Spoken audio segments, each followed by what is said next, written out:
Yes, so it's Monday morning and three of us are back in the workshop.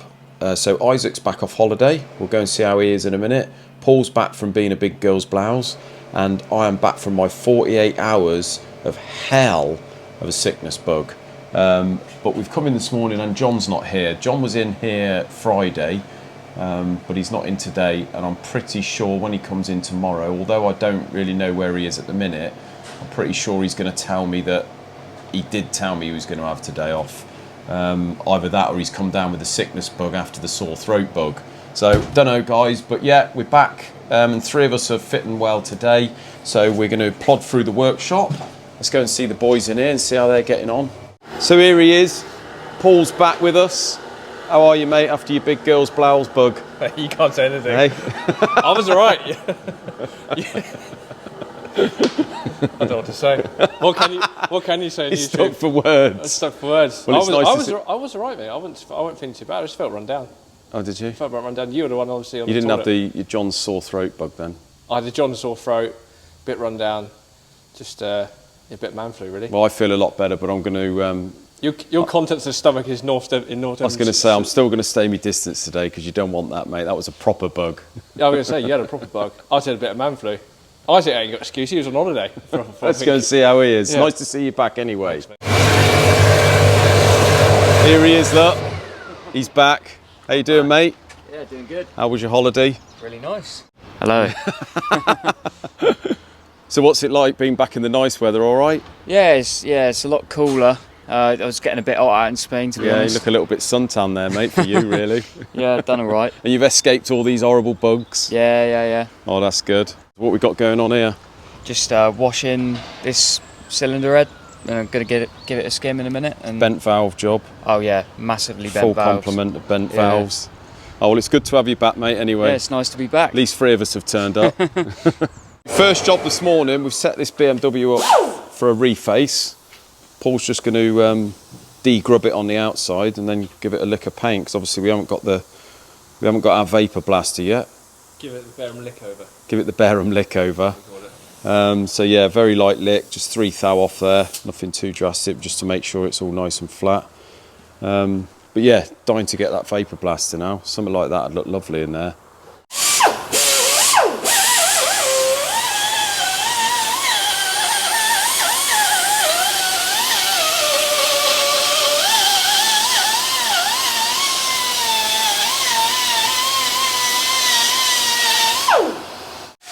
So very quickly, we've got these 2 Cosworth heads sitting here still. This one is all done.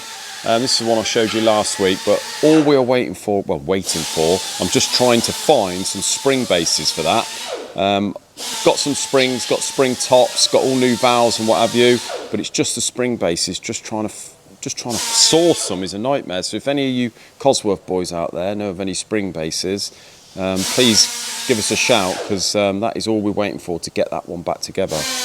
This one here that I showed you with the welding that needs to be redone and addressed. You see we've welded some of it, and actually it's welded a lot better than I thought, because it looked horrible underneath. So once I machine it back, it actually looks all right.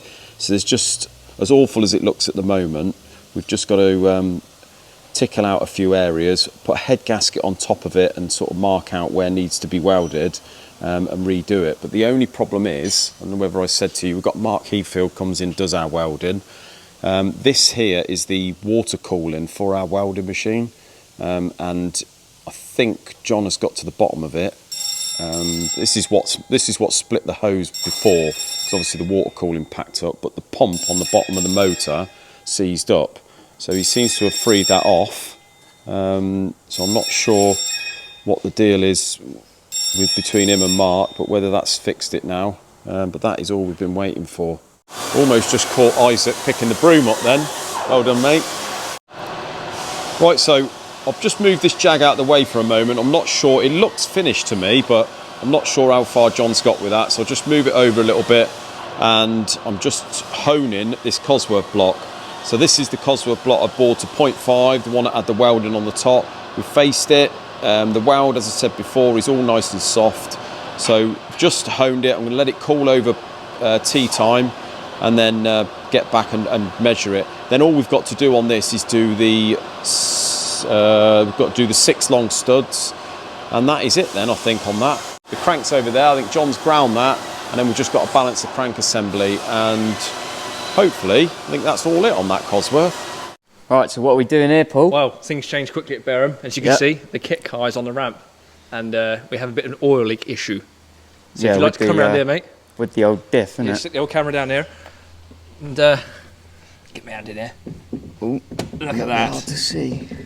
Look at the play in that bearing. Yeah, lots of play there, and lots of oil on the floor. Yeah, well, it's all coated on the other side, but yeah. So he wants to do a track day soon, and then he realised his diff's leaking.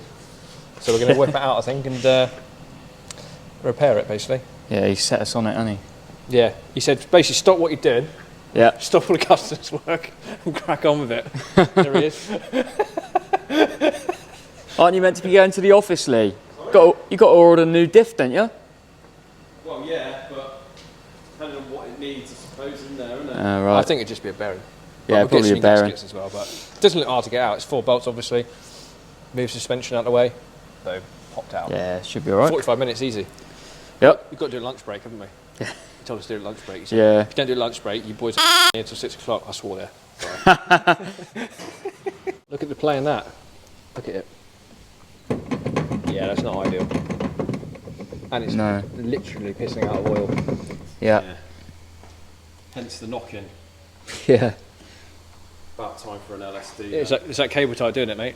Yeah, that little cable. There's a yeah, it's a cable tie down there. cable tie perfectly placed there. Yeah, that's just to make some worrying noises as you're going along. Might have to speed this bit up. Yeah, speed it up. It'll be here for like 20 minutes. We're going to put a limited slip diff in this. Although when I used it on the track, I was quite happy with it because it's not that powerful.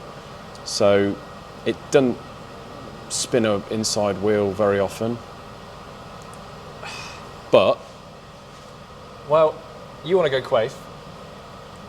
Only because I don't really know a lot about diffs, and I've been on the Burton site, and that's what they list. So I would go gripper or a plated diff, but because it's quite a light car and it's not stupidly powerful, you might get away with a quaif diff, basically, or a geared diff, not a plated style diff. Plated diffs tend to be quite rough and ready. Do you reckon that'd be a bit too harsh for something this light? Yeah, it could be. It could be a bit harsh. I mean, you can sort of plate them and change the ramp angles to the point where they're not too bad, but it is obviously a plated diff can cost you £1,000. Yeah. Whereas a quaif diff is probably £500-600.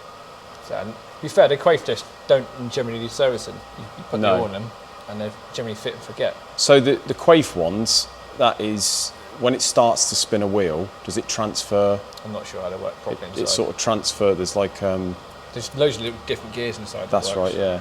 And it sort of transfers the power to the other wheel, I think. I'd be wrong in saying some of them are spring-loaded or something, and they... I'm not sure. Yeah, I think they are. Yeah, it's like the gears are spring-loaded, and when it starts to spin one wheel, it sort of transfers the.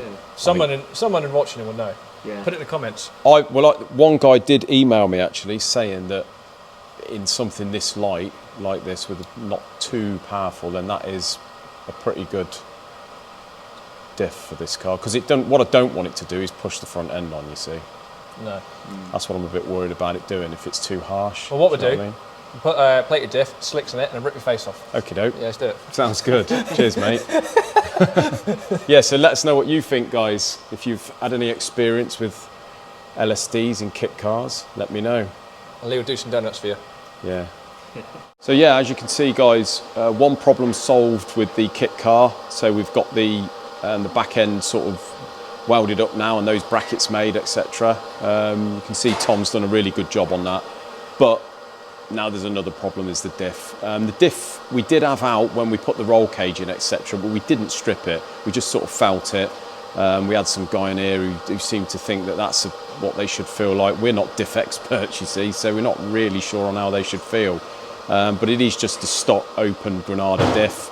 But I think now as I drove it more and more, especially after the last track day, it's just finished it off. One guy did email me and say that there's something in the front, the pinion gear or something can break It does feel like something's broke because it's wobbling about in there, but as I say, if we're going to have it apart and replace some bits like that, you chump. If we are going to have it apart and replace some bits like that, then we may as well put an LSD in it, but I don't want something too aggressive because I was pretty happy with it, to be honest, on the track. So yeah, just get some jobs finished and we'll crack on and whip that diff out and see what it's like inside. I've only got to go in the office for 5 or 10 minutes, look, and he's in the bloody car listening to music. What are you doing? You all right, mate? Just chilling out. He's just chilling out. So we've finally got the Cosworth set up on the milling machine, and we're going to do the 6 long stud conversion.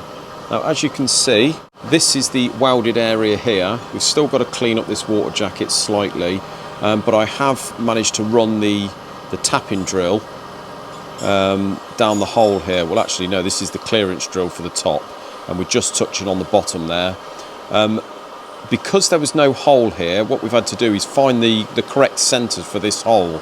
So I've got the block perfectly in line. So what I've done, I check it first on the back 3, but I just put this centering tool down each of the holes and note on our screen what the distance is between those two. The distance between those two is on the y-axis is 0, so they're perfectly in line, and they're 120 mil apart. So then we moved over to this one and checked that one, and that's the same. So we do the same on the bottom 2 here, move over, and then we move over 0 on the y-axis and 120 mil on the x-axis, and that gives us our centre for that hole. So then we stick a centre drill down there, and then a sort of pilot drill, and then we can put our normal drills down. So I'm confident now we've got that at the correct centre, because obviously we had nothing to go by, and we're just going to continue now to do our 6 long studs on this. And then that block is pretty much done. Really happy with the bores. This is, fortunately, it was a standard bore, so we've bored it to 0.5 oversize, and as you can see, the bores, I had me doubts actually because there was a few weird marks, but I just think it was sort of spatter from the welding, but they have cleaned up absolutely perfect, so I'm really happy with that. It's come out a lot better than I thought. So Paul's been cracking on with the Jag today. He's got the front cover on there and all the Triffid of a timing gear set up. So yeah, it's looking really nice now, almost ready to put the head on. Paul, what do you think? Well, we get these studs in, or out, in and out, clean the threads up. Yeah. And then we'll get the head on, yeah. So front cover's on. No problems with this front cover and the chain setup? No, front cover's fine. We haven't got water pumps, so I'm going to have to made up some of these spaces just to bolt that part on, because there's a water outlet there. Oh yeah. And I'll obviously put some sealant on it. Okie doke. All the timing gear's nice. So we got our little spacer down there, whatever it was. It's that thrower, isn't it? That what I had to it order. goes right against the chain gear, so I imagine it's like a thrower. So this is the thrower washer here. Sits just behind the seal. Stops too much oil sitting against the seal, I suppose. But yeah, that's looking really nice. So, bit of luck, might have a head on this afternoon, well, end of the day. Yeah. If not tomorrow morning. Should be well on the way with this week, hopefully. The Vauxhall red top, this is all invoiced now. I've emailed the customer, so this is already picked up. Yeah, really happy with how that's come out. It looks absolutely beautiful. Absolute nightmare with the kit car. We seem to be chasing one problem after another with this, but I'm sure we'll get there in the end. So first of all, it was the roll cage and the full rebuild. Then it was the back end falling to bits, for about the 3rd or 4th time, and now the differential. So yeah, fingers crossed. Once we've done the diff, we are all there with this, but you never know. Should have done my own work really on these, but trouble is I can't leave it. I've got to keep fixing it because it's just so much fun. But thanks ever so much for watching, guys. Hope you've enjoyed that. Until another video, we'll see you again. Take care.